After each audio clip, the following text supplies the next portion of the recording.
several workshops that have had a similar goal to this one, to bring together the structure preserving compatible discretizations PDE community and the geometric integration, mostly ODE community. And it's been difficult. These are both big fields. They both have a lot of different structures and ideas in them. There's certainly some common spirit, but they're not the immediate analogs of each other in higher dimensions and lower dimensions and so forth. And oftentimes the communities end up talking more to their own community at the meeting and leaving the other one saying, boy, I wish I knew that stuff, it sounds interesting. So I think we should try to avoid that. Therefore, I encourage you to interrupt me if there's something that's not clear. And in particular, this being the first talk, I decided to go with a survey of finite element exterior calculus and try to introduce the notations and the main ideas, which I hope will be helpful to people who are not in the area and also to the speakers who are coming later and setting up the background. It's a big subject, and so I maybe fail trying to squeeze things into an hour survey, but feel free to interrupt and we'll see what happens. So here's an outline. I decided there's several different directions you could come at it, and I decided to take the abstract framework of Hilbert complexes and try to cut it down to its bare minimum to present that first. So I'll explain the structure that we're preserving is really the Hilbert complex structure, which entails many different aspects. And then, of course, the key thing is we want to discretize and maintain that structure, so discretization of Hilbert complexes. And then I'll focus on the main example. Historically, the main example was the de Rham complex and the PDEs that come out of that complex. And actually, there was a lot of work done on it just in the differential forms de Rham complex case before the abstract framework was fleshed out. Then I probably will not have time to talk about what happens when you carry over from simplices, which are in some sense the most canonical finite element meshes, to cubical meshes. And I will be emphasizing other complexes, mostly how you get other complexes from already existing complexes. For references, I'll point to our own papers. Rick Falk is also here in the audience. Two very long papers. The first one before the Hilbert complex framework was done, and the second one with more emphasis on the Hilbert complex framework. Of course, many other people have contributed to this area. We got a lot of inspiration from people like Hiptmer and Christensen, and I won't talk too much about the history of it. So let me get started.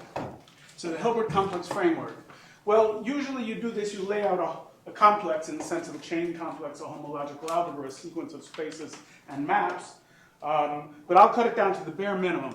Three spaces, two maps. So you have a Hilbert space W0 and a map D0 from W0 to a W1, and then another map D1 from W1 to another Hilbert space W2.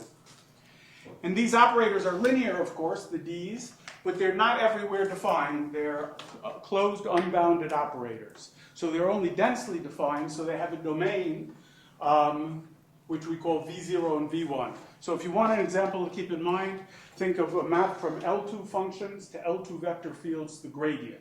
Of course, it's not defined on everything, it's only defined on H1, because those are the functions whose gradient is L2. So we have densely defined operators. Closed is, of course, an important concept in unbounded operators. It means that the V spaces are themselves Hilbert spaces if you give them the graph norm. And we also assume they have a closed range. And what makes this a complex, even though a very short complex, is that the composition of the two Ds gives you 0. So once you have that structure, you get many, many things to come out of it. First of all, of course, each of the operators has a null space and a range. So Zi, Z0 and Z1 are the two null spaces, and B1 and B2 are the two ranges. And the statement D composed with D is 0 means that the range of D0 is contained in the null space of D1. D1 is contained in Z1. Another key thing you have, whenever you have a closed densely defined operator, it has an adjoint operator going from the second Hilbert space back to the first, which is also a closed densely defined operator. We'll call that D star 1. So D star 1 is the adjoint of D0, goes from W1 to W0. It has its own domain, which is V1 star. And this gives you another Hilbert complex going the other direction. And by the closed range theorem, it also has closed range. Okay, and then, so this is really the setup that Hodge theory was invented, and what Hodge was trying to do was, well, Hodge based his ideas on the following observation. You define what's called the space of harmonic forms, this funny script German H, which are things that are in the null space of the second D, and also in the null space of the second D star. So things in here that no matter which direction you go, you get 0. That's the harmonic forms. And we use duality, which says that the null space of the adjoint is the orthogonal complement of the range of the original operator. And so that means that this is really everything orthogonal to the range that also lies in the kernel. So it's the orthogonal complement of the range inside the kernel. The kernel's inside, the range is inside the kernel. And of course that's isomorphic to Z mod V, which is the homology group of a complex. Whenever you have a complex, you have a homology group. And so now the homology group, which normally is a quotient group, is actually a subspace when you're in this Hilbert space context. And that's what Hodge theory does. It turns homology into special subspaces called harmonic forms. That's a key part of it. Okay, another key part of the structure is then to use this to do a decomposition of the Hilbert spaces. So if you take this Hilbert space W1 in the middle, of course it's equal to the null space, Z, plus the orthogonal complement of the null space. That's true whenever you have a closed subspace. But the null space Z is equal to the closed subspace B, plus the orthogonal complement of B inside Z. And so we have W is broken up into 3 spaces. The range of the first D, the range of the D star, and the harmonic forms. And that's an orthogonal decomposition. So that's the Hodge decomposition, which of course you've seen in many contexts, like writing things as gradients plus curls. You may not have paid that much attention to the harmonic forms. In many cases there are no harmonic forms. They're 0, or they're just the constants, and then you can ignore them. But if your domain has interesting geometry, there are usually harmonic forms. Okay, still getting things that come out of having a Hilbert complex. The other thing is the Poincare inequality, which it tells you that you can control U, the norm of U, by the norm of D of U. Of course, you have to get rid of the kernel of D, so that's for everything that's in the domain of D and orthogonal to the kernel of D. That's the Poincare inequality, just follows from Bannach's theorem. Okay, there's more. Still, I'm taking the short closed Hilbert complex, and we know that we have these adjoint operators, so then we can define another operator, which is, from the PD point of view, the most important one. It's an operator defined on W, and it goes back to W. Namely, you go right by D1 and back by D2 star, or you go left by D1 star and back by D0. And if you add those two together, you get L, DD star plus D star D, which is called the Hodge Laplacian from W to W. That's not defined everywhere. It's defined where you think it is. It has to be in the domain of D, the domain of D star, and D of the function has to be in the domain of D star, and so forth. So there's the domain. By the way, like everybody in this business, I start dropping the indices, and I just write V instead of V1. You have to keep track of where you are. That's a self-adjoint closed, densely defined operator on the Hilbert space W. And its null space, which is also, since it's self-adjoint, the orthogonal complement of its range, is exactly the harmonic forms. That's why they're called harmonic. They're the null space of the Laplacian, the Hodge Laplacian. And now we have a PDE problem, well, PDE in quotes, since these are abstract operators. Given an F in the space W1, we look for a U that's in the domain of this Laplacian such that LU equals F, Laplace's equation, Poisson equation for this Hodge Laplacian. That's the PDE that we want to solve, and according to different complexes, it'll be different PDEs, and many, many important PDEs arise in that way, elliptic PDEs. Now, is this a well-posed problem? Can we solve LU equals F? Well, of course not. We just said it has a null space. So the solution is not unique. It's unique only up to harmonic forms. In addition, there's a Fredholm alternative. The solution doesn't exist for all F, only exists for F in the that are orthogonal to the harmonic forms, because the range of L is the orthogonal complement of the harmonic forms. So the problem that might be well posed is to solve LU equals F mod harmonic forms and make U unique by saying orthogonal harmonic forms. So this is our model problem. So in this setup, this is the problem I want to solve. So from a functional analysis point of view, this is our model problem that we want to solve. Of course, I should get to concrete examples, but you'll have to wait a little bit. Okay, now let me put down two weak formulations of this problem. If we use finite elements, of course, we tend to use weak formulations. One of them is you take the equation LU equals F, you multiply it by a test function V, you take the D star, and you take the inner product, the W inner product, and the D stars move over to become D's on the other side. And so you end up with this, that the inner product of du dv and the inner plus the inner product of d star u d star v is the inner product of fv. And that can only be for v's orthogonal to harmonic forms. And in order that this makes sense, you have to look for u's and v's that are in the domain of d and the domain of d star. That's the primal weak form. It seems very natural. You might say, okay, well, I know how to do finite elements. I take a subspace of this space and I just do it on the subspace. Turns out that's a bad idea. That's not structure preserving. Then there's the mixed weak form, and the mixed weak form introduces a new variable, sigma, that's in the space W0, so it uses some of the complex, and it takes u in the domain in W1, in the domain of D. Sigma has to be in the domain of D. And we also throw the harmonic forms in there, if there are any harmonic forms. And then we solve these equations. So what's the first equation say? This is an equation in the space W, and it says that sigma in a product with anything is the same as u with d of anything. This is just the statement that sigma is d star u. So this defines sigma to be d star u. That's our auxiliary variable. Then this equation gives us our d star u plus d star du is equal to f up to the harmonic form sigma. So this is our main equation here. But now we've written it, the big difference between these two, there are no d stars in this equation. All the d stars are treated weakly. They're all been pushed off onto the test functions. And finally, we make u orthogonal to harmonic forms if they're any. So this is the mixed weak form, and this is the one we're going to end up doing finite elements on, choosing subspaces of V0 and V1. And that will be structure preserving if you find out. If you choose good elements. So that the next question is, what properties do the elements have to have so that this is structure preserving? That's easier there than in the other one. This one almost never structure preserving. In fact, there are rarely good elements, and I'll show what goes wrong. I'll give examples. But did you say what is structure preserving? Not yet. So we'll see. But I mean, structure preserving will mean, roughly speaking, that the numerical method itself will have a Hilbert complex associated with it, finite dimensional. That Hilbert complex will have harmonic forms. Those harmonic forms will be related to the harmonic forms of the true problem and things like that.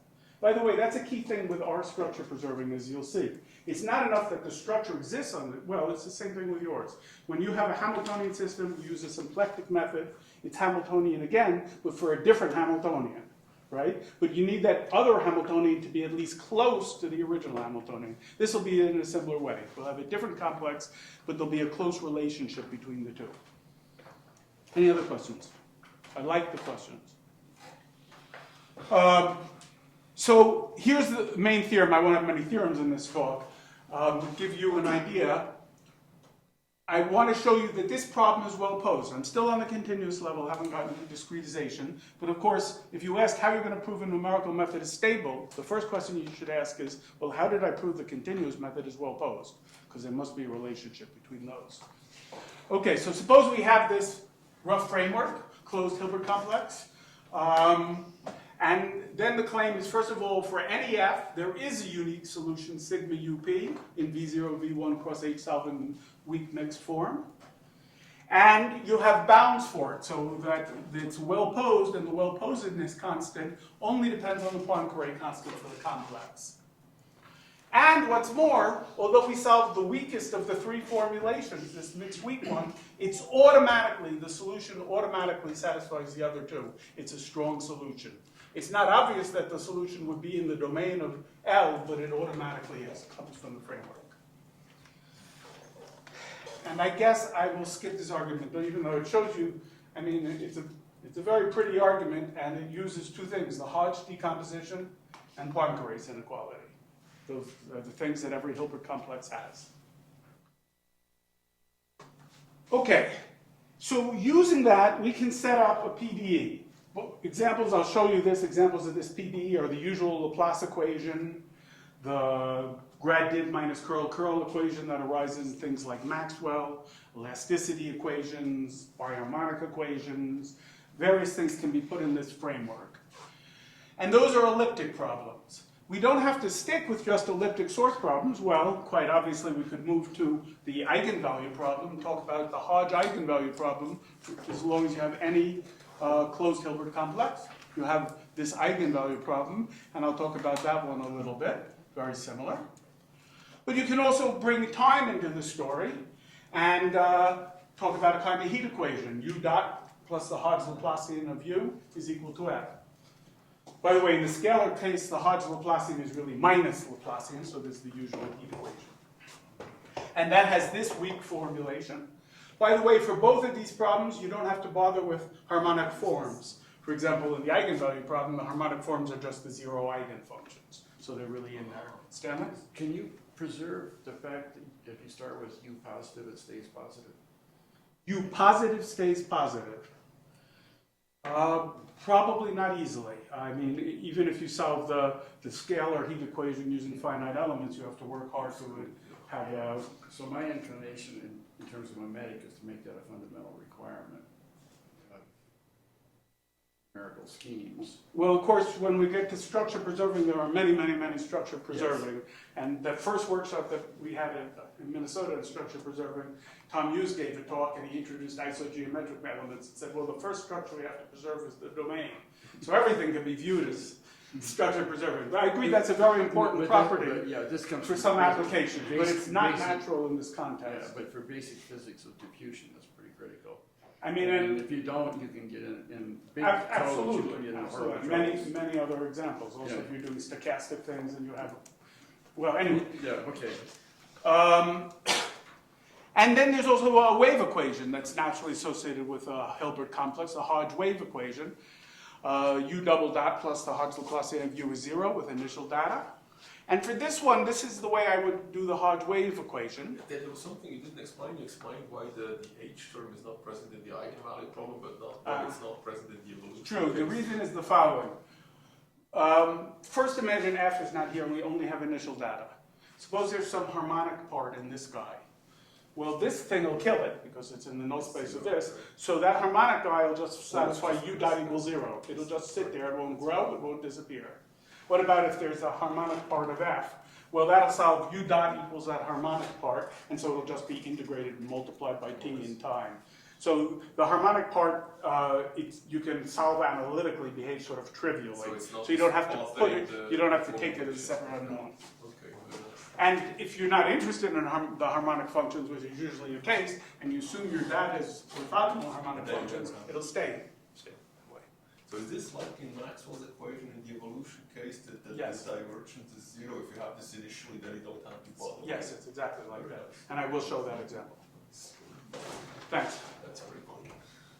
Okay, let's take the Hodge wave equation. I do this slightly differently. If we go back to any of these examples, I introduce sigma is d star u as a new variable. I didn't give a name to say rho is du. I could have put in another equation saying rho against mu is du against mu, but then rho would be exactly d mu, so I didn't bother to do that. But I could have done that, it would have been equivalent, and here I do that. I introduce d star u, I call it sigma, and du I call rho. So this equation, and then I introduce as a new variable the velocity, u is capital U dot. And then sigma dot is d star of capital U dot. So sigma dot is d star u. Rho dot is d of u dot, so rho dot is d of u. And u dot is d of rho plus d star of sigma. So we get this equation here. And we have this nice anti-symmetric operator, essentially a symmetric hyperbolic system with this nice weak formulation. That's how I would do the wave equation. And we'll see that Maxwell, I think the next slide, we see that Maxwell's equation fits in here very well.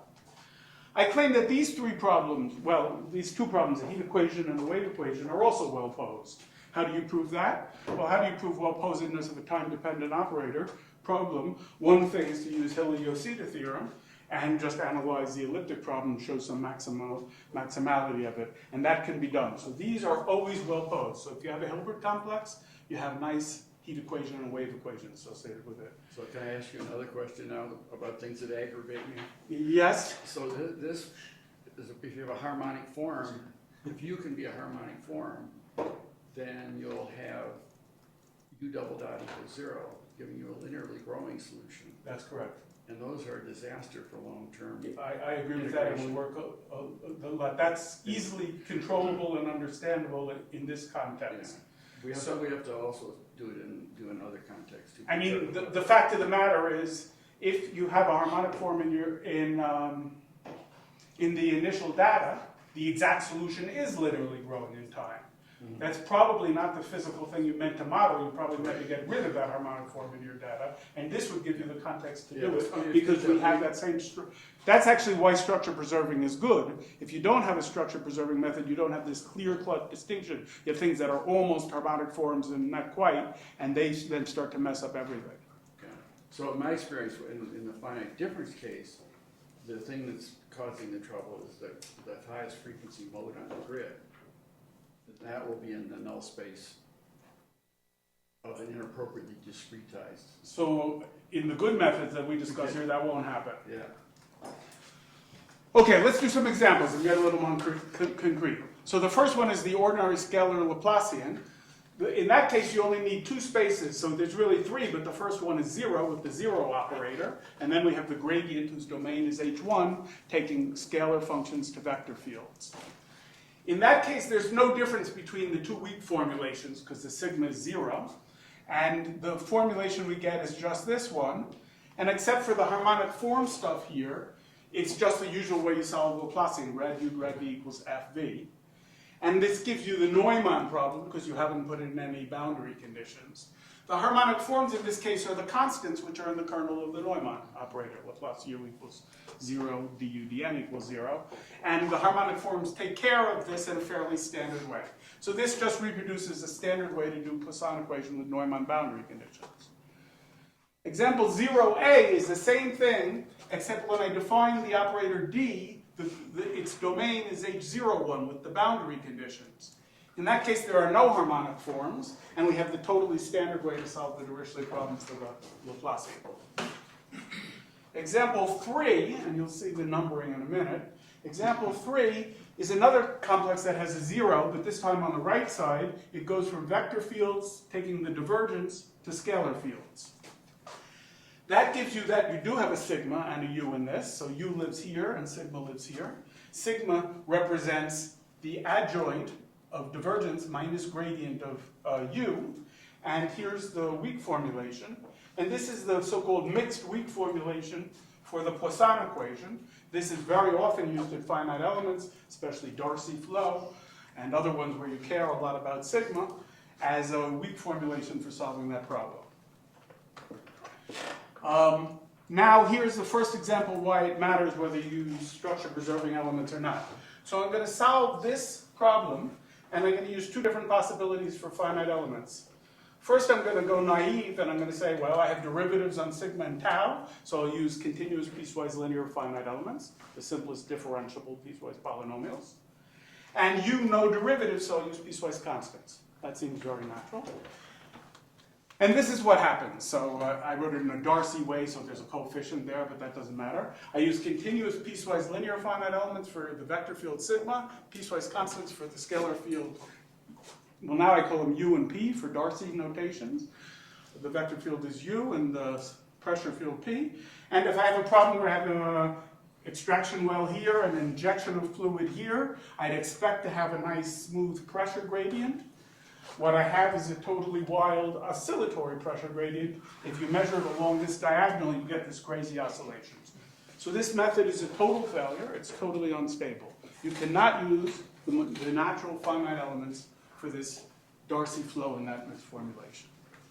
So that problem, how's the way around it, was found by Raviar and Tolma way back in the mid-70s, who said you can't use the continuous piecewise linears here. You have to use a much more cleverly designed space, now called the Raviar-Tolma functions. They are piecewise linear, but they're only special piecewise linear.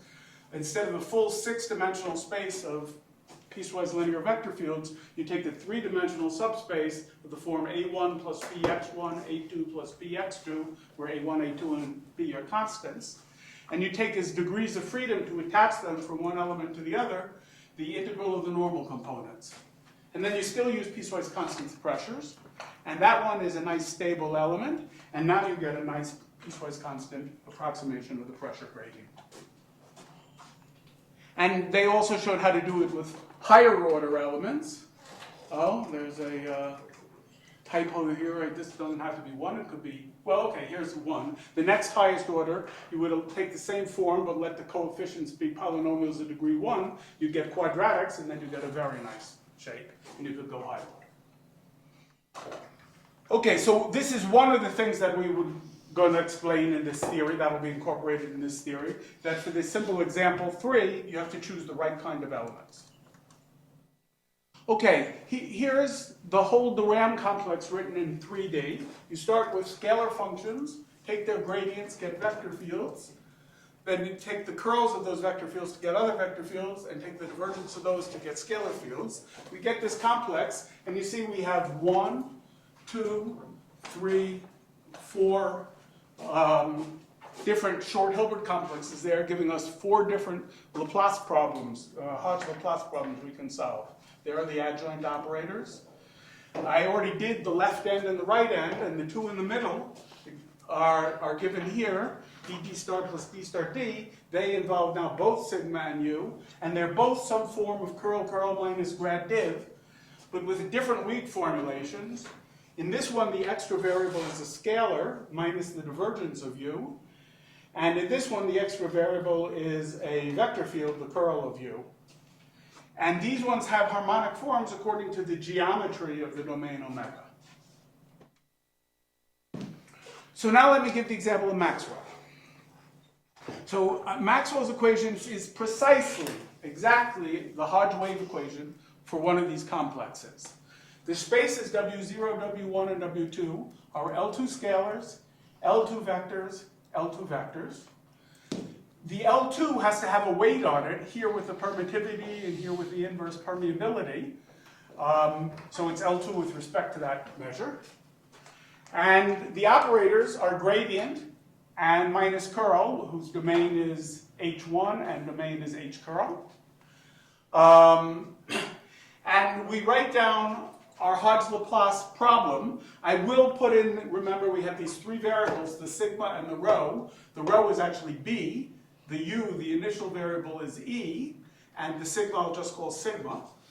And these are all functions of time and space with values in scalars, vectors, vectors. And here's the Hodge wave equation. You notice I've written down the right L2 inner products with the weights in them. It's a different L2 inner product for when we're dealing with 0 forms, 1 forms, and 2 forms. Here we just use the usual L2 inner product, but for the 1 forms with an epsilon in it, and so forth. And I claim that this is exactly Maxwell's equations. What do I mean by that's exactly Maxwell's equations?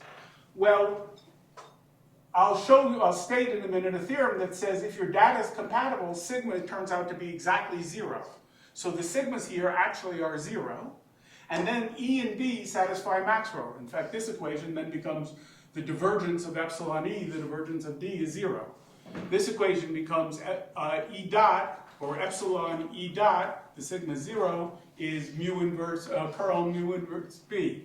So that's the epsilon E dot, D dot is curl H, and so forth.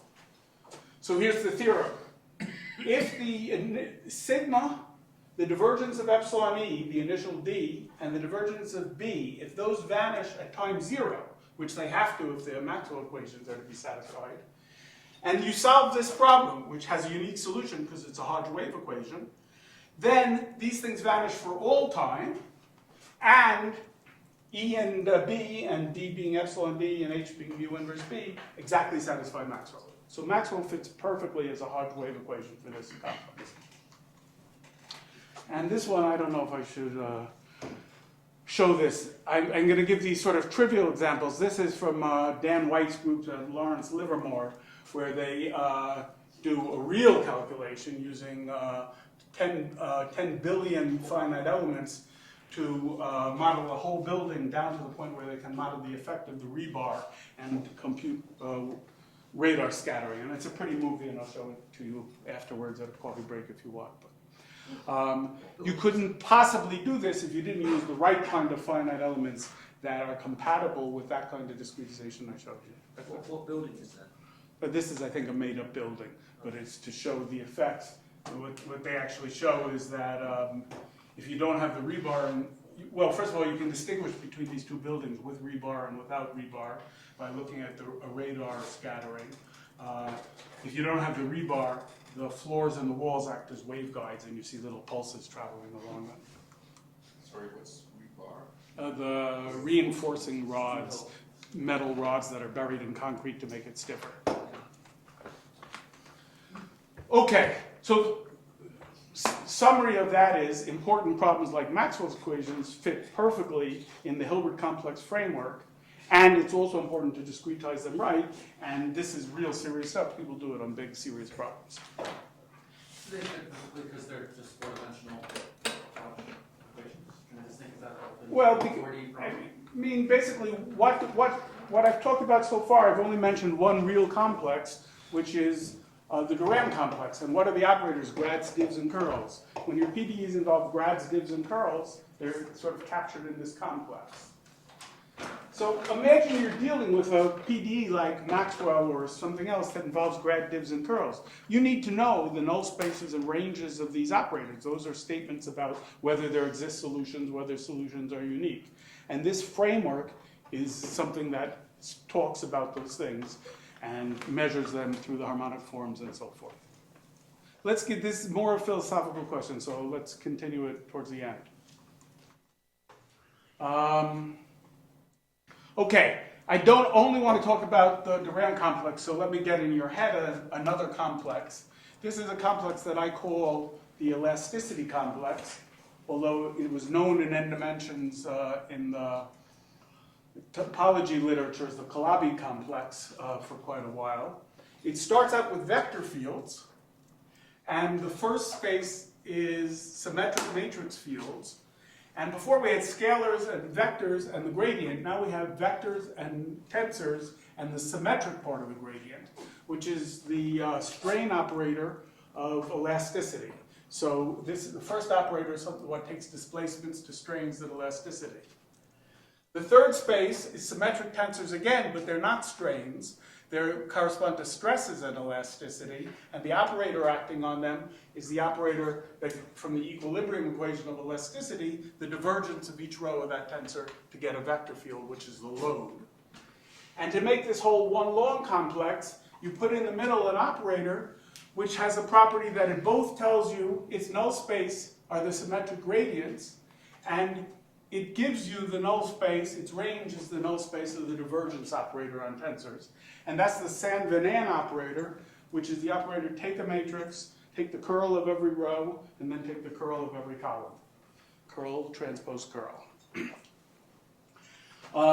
And so this elasticity complex has a bunch of short complexes. So we have a Hodge-Laplacian here, and a Hodge-Laplacian here, and down to the end.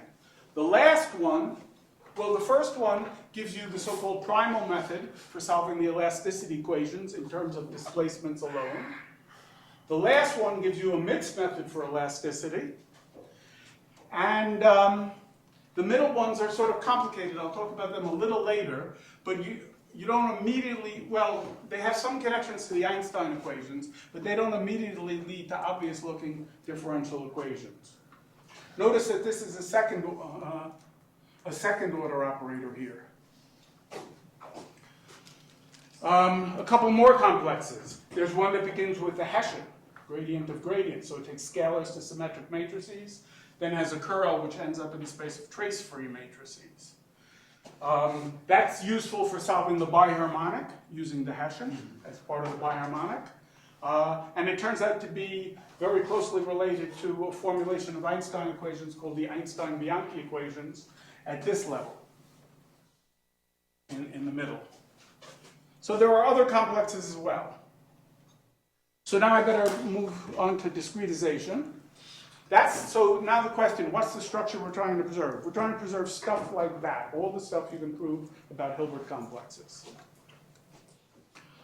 Okay, so for discretization, we're going to take subspaces of, we have these two variables, I'm going to do this back in the elliptic case, Hodge-Laplacian. So we have these two domains, V0 and V1, with sigma in V0 and U in V1. And we have this weak formulation, and now we're going to take finite dimensional subspaces of those. And of course, they have to be dense in the big space as h goes to 0. You have to have approximation properties. And now we can start seeing how much of the structure carries over. Well, we have a discrete operator. It's just the original operator restricted to the subspaces. So we have two discrete operators. They have null spaces. They have ranges.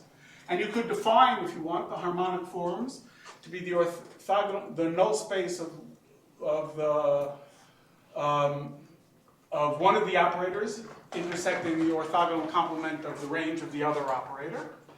And then once you have harmonic forms, you can take the weak formulation and you can apply it using the finite dimensional spaces at all places. So use V0h, V1h for your trial functions and test functions, and the discrete harmonic forms, this space, for your harmonic forms. And that's a method. You can do that with any subspaces. The problem is, we already saw an example of this in the Darcy flow, it doesn't always work. Sometimes this works, but even for simple elements like piecewise linears and piecewise constants, it doesn't work. So then the question is, when does it work? And the answer is very simple. The answer fits on one short slide.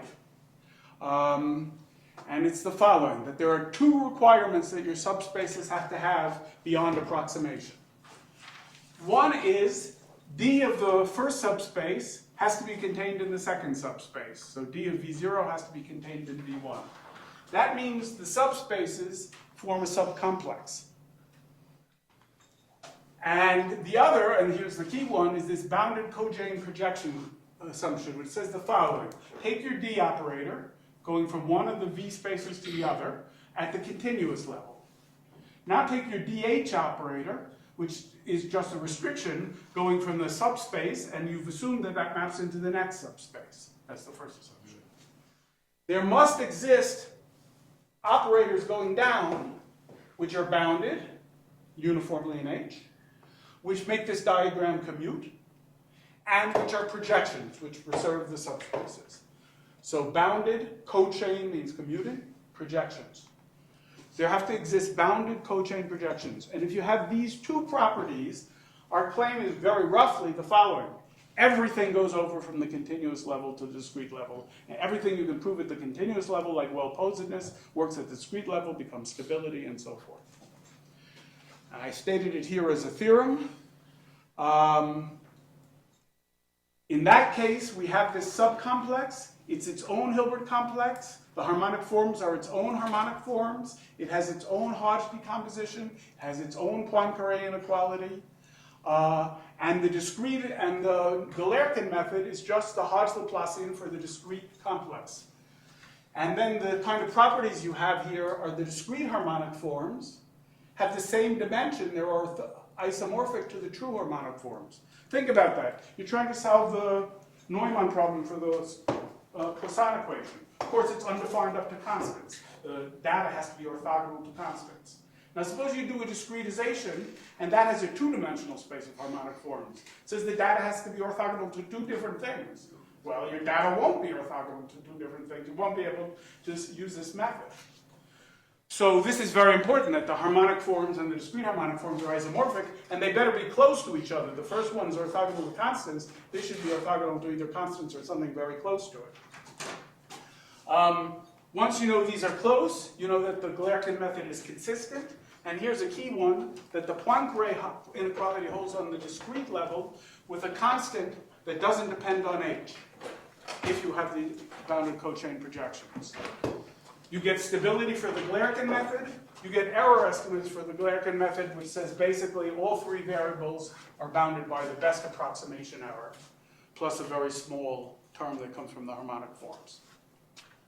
So everything works beautifully if you use such elements. Now give an example. This is another example of what happens if you don't use good elements and this formulation, and what happens if you do. So I'm going to take the Laplacian, the vector Laplacian of a vector field. Div plus curl is the weak form of minus grad div plus curl, and solve the eigenvalue problem. I take this annular sort of annular domain there, I put on some decent mesh, and I use the non-mixed formulation. I ignore all this structure stuff, and I just take the naive formulation, and I just use piecewise linear finite elements again. And I look at, say, the lowest eigenvalue. And it clearly converges, and it converges to 1.94. And the second eigenvalue converges to 2.02. But unfortunately, the smallest eigenvalue is 0. It's not 1.94. And the next eigenvalue is not 2.02. It's way down here below 1. So this thing converges to completely the wrong answer. This very simple numerical method that ignores these issues. Now we do it again. We use the weak mixed formulation that comes from the Hilbert complex structure, and we use the right kind of elements, Ravier-Thoma elements and things like that. And we compute, and again, well, actually in that case, there is a harmonic form in this case, a 0 eigenvalue, and it's captured exactly even on the coarsest mesh with 64 elements. It never changes. And so we converge to the right thing, we have it. The other eigenvalues converge nicely to the correct answer. So there's, a huge, huge difference between a method that's correct for this problem and one that's not. Sorry, can you go back? So the pictures on the top right, are they also, if you say in geometric integration, we often compute what we say sort of the exact solution, which just means a very accurate solution. So are these pictures close, or is it those numerical? This is close to our eyeball. This is ground truth. These are perfect, and there are fine features. If you look very carefully, the largest values of the vector field are right at that corner there. That's correct. This is not correct. Large values of the function are up here. So this computes. We can prove the theorem that says this method converges optimally to eigenvalues and eigenfunctions. And this is a relatively low order method, but I could do these methods with any polynomial degree and get as quick convergence as we want. And here's another example that's somewhat related, the curl-curl eigenvalue problem from Maxwell's equations. Here I'm just going to look at computation of the eigenvalues, and I'll do it on a square where I know them analytically. They're the sum of two positive squares. So 1 plus 1 is 2, 1 plus 4 is 5, and so forth. And first I compute them. This formulation using standard piecewise linear type elements. And, well, the first one converges nicely to 2. That's nice. The next one nicely to 5. That's nice. 5. And then the next one nicely to 6. Only 6 is not the sum of two squares. That's just wrong. That eigenvalue shouldn't be there. It's spurious. It's only in the numerics. It's not in the true answer. This one is another spurious, and they keep coming. Now I use that same formulation. Well, if you use Fick elements, that formulation is equivalent to adding the extra terms. They turn out to be 0, and doing it with the mixed formulation. And if you do that, then you get the 1, 5, 5, 8, 10, 10, which are the correct answers. Okay, so now the next question. Yeah. You said in the previous one, but actually in every one, that you can do high order. But have you computed anything with high order polynomial? Yes, I go up to 8. It says 4 all the time, 8 occasionally. So now I've used up all my time in the first part of the talk, but I think it's the right thing to do. So now I'm just going to show you some points that arise and quickly. So the next question is, okay, you got this nice theorem that says if you use this formulation and you use elements with bounded cochain projections, everything works great. So now take a real problem like the Durand complex. Where are you going to find elements with bounded cochain projections? In this talk, I talk about how you find the elements and how you find at least cochain projections. I don't get to the technical issue of boundedness, which Rick Falk is going to, I think, put a lot of emphasis on. So here I've reviewed the Durand complex, introduced a notation to it. These are the L2 differential forms, and the domains in them, the domains of the exterior derivative, h lambda k. And the main conclusion is that there are two families of finite element differential forms, two families of finite elements in each of these spaces. And when I say family, I mean you can choose any simplicial mesh, any polynomial degree, and then one of these two families and come up with a finite element space. And I will skip all this stuff about how it's done, except to say that you can write them down here. Here's one of the families in 1 dimension, in 2 dimensions, in 3 dimensions, for degree 1, degree 2, degree 3, and that would keep going. The dimensions would keep going if you care about higher dimensions. The first family is called PR minus lambda k. There's nothing new for 0 forms or n forms, Lagrange elements, discontinuous elements. These are the Ravi-Artoma elements, and these are Nedelec's generalizations of Ravi-Artoma elements to 3D. These are the Whitney elements, the lowest order case. And then there's this second family that changed. This is no longer PR minus lambda k, it's PR lambda k. There's no difference except for indexing for the Lagrange elements and the DG elements, but we have a different family in the middle cases. These are the BDM elements from 1985, and these are Nedelec's generalization of the BDM elements. They would also occur to the topology literature. And then you could ask the same thing on cubes, and this I'll really skip. And I'll just jump ahead to say there's also two families in the cubes, and all this fits together nicely in the periodic table of finite elements. And there's a lot of structure in here. And I brought about 6 or 7 of them along. So you can pick one. We can start right now. Let's see. Wrong one of these. So there's the table, and it's also online at femtable.org, and printed copies are in request here, but if it runs out, send me an email and I'll mail you one. So let me see. So now I just want to draw some morals from the story. I obviously didn't have time to go through this. One important thing about the development of elements was an operator I want to introduce here, which is the Kazul operator. The Kazul differential is an operator that takes differential forms to differential forms of one form order higher. So the exterior derivative, one form order lower. The exterior derivative takes a 1 form to a 2 form, and a 2 form to a 3 form. The Kazul operator takes a 2 form to a 1 form, and a 3 form to a 2 form. And it does it by erasing a d. So if you write a form in terms of a coefficient times a wedge product of dx's, then you erase one of the d's, so it just becomes an x instead of a dx. And you do that for all of them and take the alternating sum. That's the Kazul operator. And that gives you a Kazul complex, which captures in 3D operators like multiplication of a scalar field by the identity vector field x, or cross product with x or dot with x. And many of the properties of the polynomials we use to get these good compatible elements use the properties of this Kazul differential. So that arises in many cases. And it was completely the tool that we needed to come up with the elements for the quadratic case.